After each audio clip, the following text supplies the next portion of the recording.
저와 함께 사무엘상을 나누고 계십니다. 이제 드디어 사울이 왕이 되었습니다. 치리하기 시작했다라는 것입니다. 이전까지는 사사들이 하나님의 명령에 따라 이스라엘을 인도하였다면 이제는 그들이 원했던 왕이 다스리는 시대가 된 것입니다. 그런데 사실 실상은 누가 다스리는 거죠?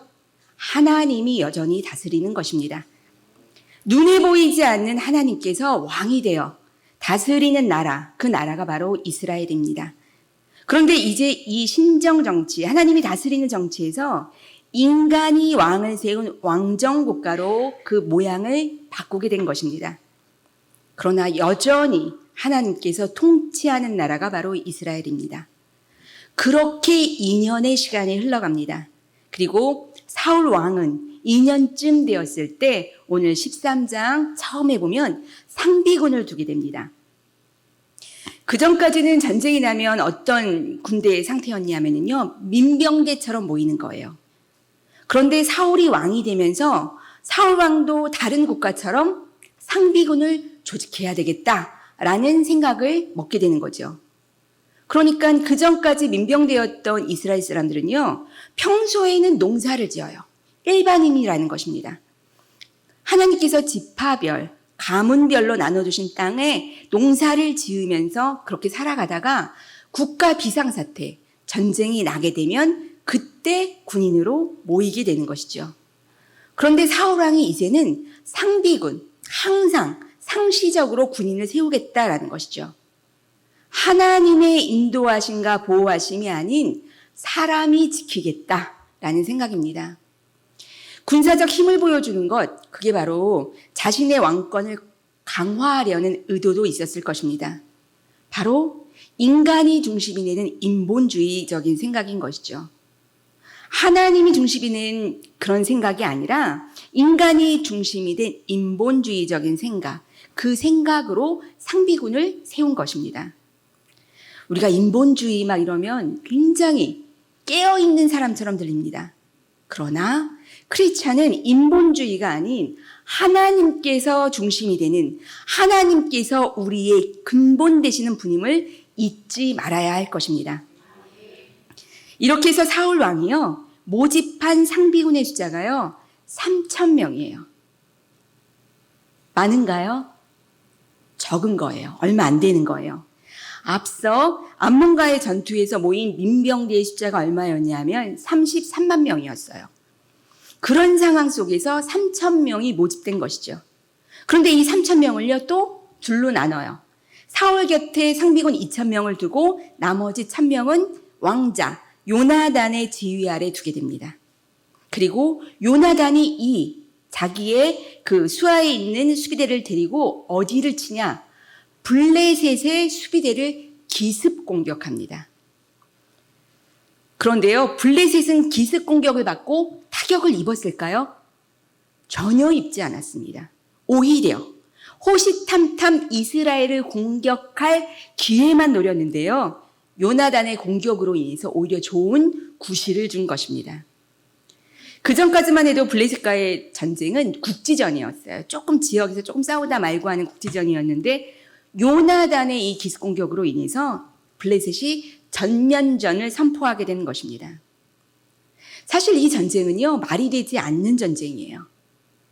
블레셋이 이스라엘을 압박해서요, 무기를 못 만들도록 모든 대장간을 폐쇄시켜버립니다. 그렇기 때문에 이스라엘 사람들은 농사 짓기 위해서 도끼, 낫, 호미, 괭이를 벼를 때 갈고 다듬으려고 하려면요, 이스라엘에는 대장간이 없기 때문에 어디로 가요? 블레셋에 있는 대장간으로 가야 돼요. 그러니까 전쟁에 나갈 무기를 만든다? 상상할 수도 없는 일이죠. 그러니까 이스라엘은 전쟁에 나갈 칼이나 창이 없는 거예요. 근데 아주 없지는 않아요. 칼이 딱 2자루 있어요. 그러니까 이 한 자는 누가 갖겠어요? 왕이, 사울왕이 갖고 또 한 자루는 왕자, 요나단이 갖게 되는 거죠. 그러면 칼을 차고 전쟁에 나가서 힘있게 싸우냐? 그렇지도 않아요. 왜? 칼이 크니까 칼을 드는 시종 소년이 따로 있어요. 그러니까 전쟁에 나가서 이길 수 있는 모습이 아니라는 거죠. 그러니 인간적인 생각으로 블레셋과 전쟁을 치른다는 건 불가능한 일입니다. 그런데 이 전쟁의 시작점이 어디라고요? 바로 요나단. 아버지 사울 왕의 그 허락을 받아서 블레셋을 건드린 이 요나단의 기습 공격에서부터 시작이 된 것입니다. 그런데 왜 이런 일을 벌일까요? 어느 나라나 정권이 바뀌면 공통적으로 하는 것이 있습니다. 첫 번째가요, 조세감면이에요. 세금을 줄여줘요. 그러면 마음이 훅 풀어지겠죠? 그 다음에 두 번째는 백성, 국민의 시선을 외부로 돌리게 하는 거예요. 그렇게 하면 국민의 지지를 얻어서 문제 해결을 할 때 국가 권력 앞에 힘이 하나로 모이게 됩니다. 한 예로요, 일본의 지도자였던 도요토미가 일본을 통일한 다음에 그래도 잡음이 있으니까 어떻게 해요? 대륙 침략이라는 한 가지 목표를 세워요. 그래서 그 깃발 아래 모든 힘을 모아서 대륙을 침범하게 되죠. 그게 바로 임진왜란입니다. 외부와의 전쟁이 바로 힘을 모으는 인간적으로 가장 좋은 방법인 것입니다. 그런데 우리가 마음이 막 급해지고 서두르게 되고 국가를 위함이 아니라 한 사람, 즉 통치자를 위한 그런 일을 한다면 실수할 수밖에 없습니다. 사실 사울왕도요, 자신이 무언가를 보여줘야 되겠다라는 인간적인 마음이 컸습니다. 어깨에 힘이 들어간 거예요. 내가 왕인데 이 정도는 보여줘야지 하는 그 마음. 그러다 보니까 하나님의 뜻을 묻지 않고 적군에 대해서도 파악하지 못합니다. 그의 실수, 우리 사무엘상 13장 5절 말씀 한 목소리로 합독하시겠습니다. 블레셋 사람들이 이스라엘과 싸우려고 모였는데 병거가 3만이요 마병이 6,000명이요 백성은 해변에 모래알같이 많더라. 그들이 올라와 베다웬 동쪽 믹막스에 진침해. 아멘. 블레셋 사람과 전쟁을 치르기 위해서 블레셋도 사람이 모였잖아요. 근데 그 모인 블레셋 사람의 수가 얼마냐? 셀 수가 없어요. 해변에 모래알처럼 많아요. 그런데 사울의 군대는 몇 명이라고요? 3,000명밖에 되지 않아요. 그것도 두 개의 분대로 나누어져 있는 상태입니다. 이 상황 속에서 이스라엘 백성의 마음은 어땠냐? 6절, 7절의 말씀을 보면 알 수 있습니다. 6절, 7절의 말씀에 보면 그들의 마음은 절박했고 그래서 숨었고 그리고 무지 떨었다라는 말이 기록되어 있습니다. 이 모든 상황이요, 이 전쟁, 블레셋과의 전쟁 속에서 그들은 정말 절박해서 너무 무서워서 숨었고 떨었던 것입니다. 극도의 공포와 두려움을 볼 수 있습니다. 그런데요, 이스라엘 그 군인들이 원래 이랬던 사람들이 아니에요. 불과 2년 전만 해도, 오히려 상비군이 없었던 시절만 해도 어땠냐? 암몬과의 싸움에서요, 사울 왕의 명령에 정말 온 33만 명이 일사불란하게 움직여서요, 용맹하게 나가 싸워서 승리했던 전적이 있습니다. 같은 사람들이에요. 그런데 2년 전과 2년 후가 너무도 다른 거죠. 그렇다면 2년 전에 암몬과의 전쟁에서는 어땠냐? 사울에게요, 하나님의 영에 크게 감동된 상태였어요, 사울이. 성령이 임하심을 받은 거죠. 그가 성령의 힘을 입어 암몬 사람들과 전쟁에서 숫자로 이길 수 없는 전쟁이었지만 승리하게 된 것이죠. 누가 하신 것이죠? 하나님이 하신 것입니다.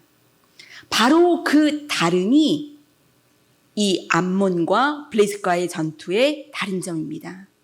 하나님이 하셨냐, 하나님의 뜻이냐, 하나님이 동행하셨냐라는 것이 바로 국민들의 마음을 달리하는 것이죠. 2년이 흐른 뒤에는요, 사울 왕이 하나님을 의지하는 게 아니라 어떤 자기의 힘을 보여주기 위해서 전쟁을 일으킨 것입니다. 그런데 상대방의 숫자를 보니까 어때요? 마음이 절박해서 숨고 떨었던 것이죠. 내가 나가서 싸우려고 하면은요, 겁날 수밖에 없어요. 저희 둘째 딸이 대학교 4학년입니다. 저희 둘째 딸이 미대를 다녀서 미대 그 졸업 전시회를 준비하는데요. 이 친구가 금속공예학과예요. 그러니까 우아하게 그림을 그리는 게 아니고요. 철공소, 대장간처럼 철판을 자르고 땜질하고 납땜하고 용접하고 아주 거친 일들을 합니다. 근데 딸들과 저녁에 영상통화를 하면 얘가 항상 하는 얘기가 엄마, 열심히 하는데 뜻대로 작품이 나오지 않아요. 그런데 엄마, 조금 믿어주세요. 제가 열심히 힘을 내서 해보겠습니다. 라고 이야기해요. 그러면 저는 그래, 힘내서 끝까지 하자. 이렇게 말하지 않습니다. 네. 열심히 하지 마. 라고 얘기해요.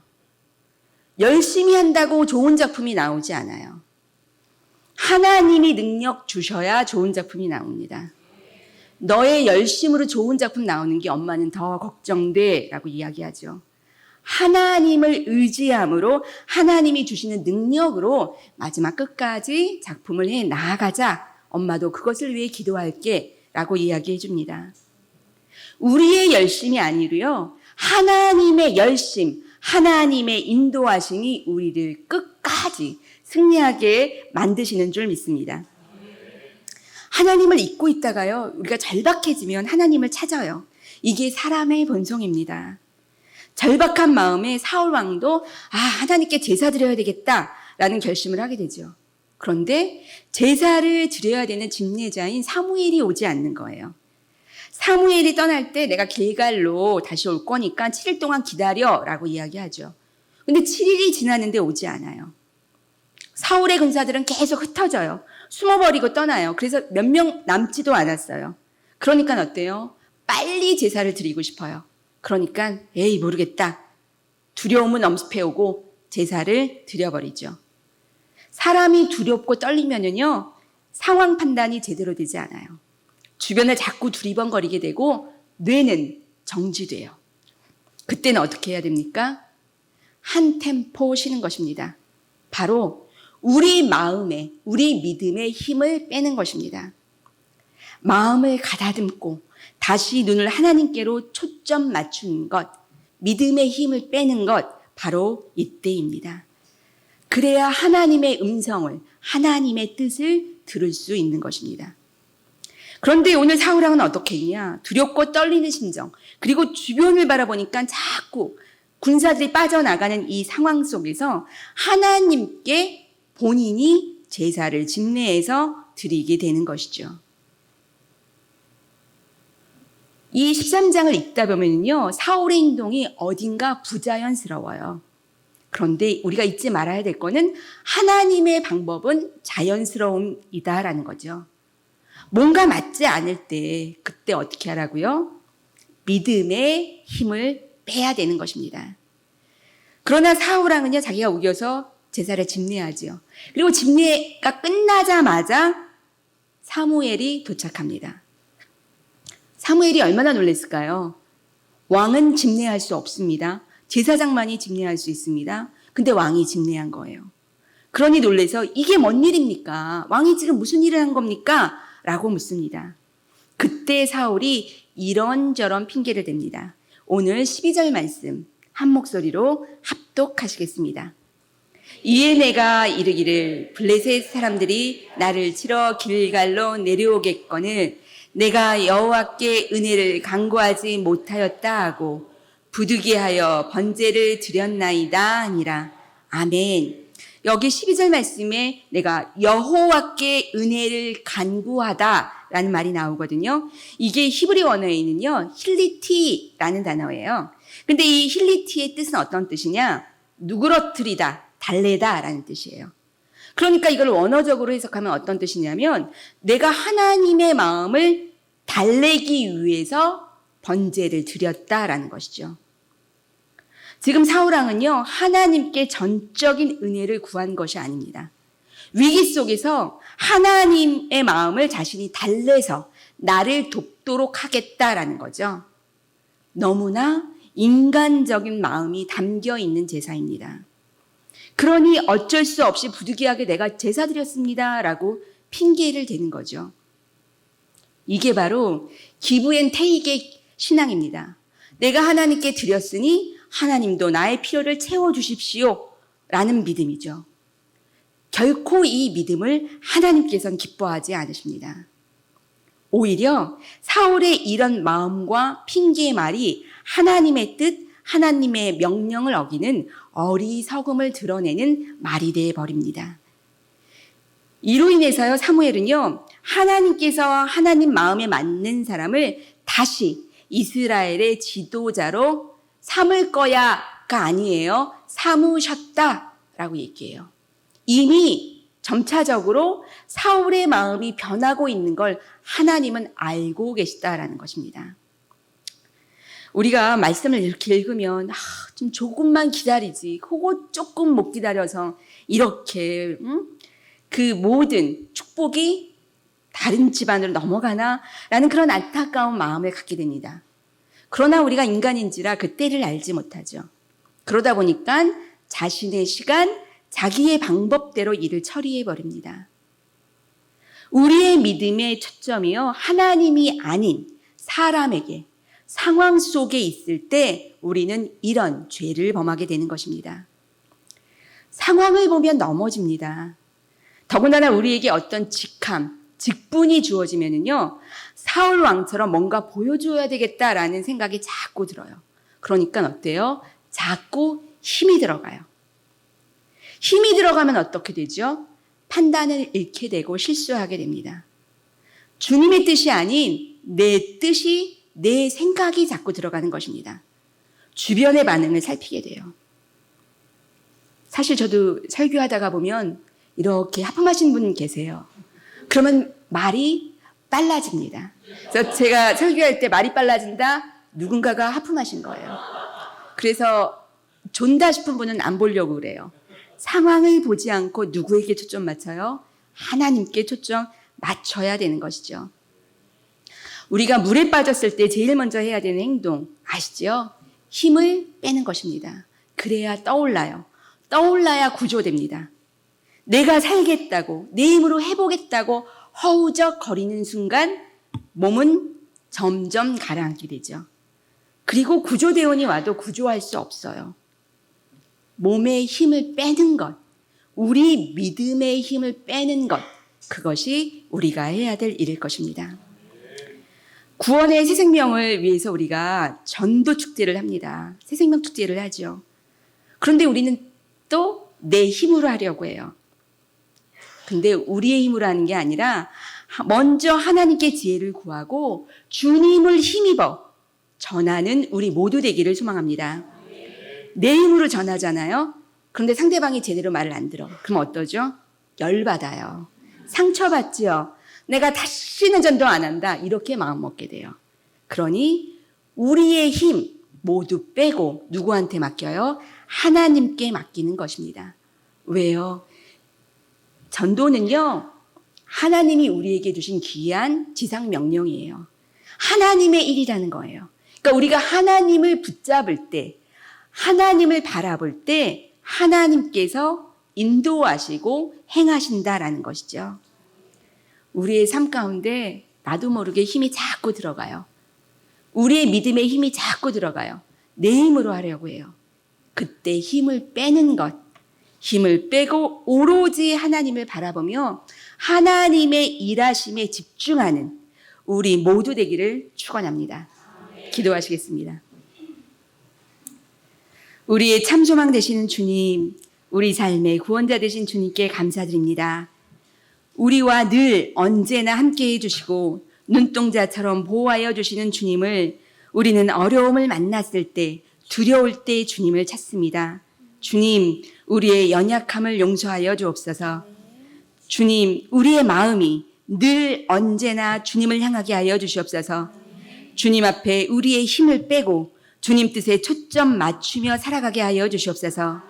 상황에 겁먹지 않고 두려움에 떨지 않으며 맡은 직분의 힘을 빼고 나의 힘이 아닌 주님의 인도하심에 우리를 내어드리는 참 그리스도인 되도록 인도하여 주시옵소서. 날마다 삶 속에서 주님의 뜻을 깨닫고 따르며 순종하는 우리 되길 원합니다. 주여 역사하여 주시옵소서. 우리의 걸음의 속도가 우리의 속도가 아닌 주님의 속도에 맞추며 나의 때가 아닌 주님의 때를 기다리는 우리 모두 되어질 수 있도록 주님 인도하여 주시옵소서. 우리의 구원자 되시는 예수님의 이름으로 기도드립니다. 아멘.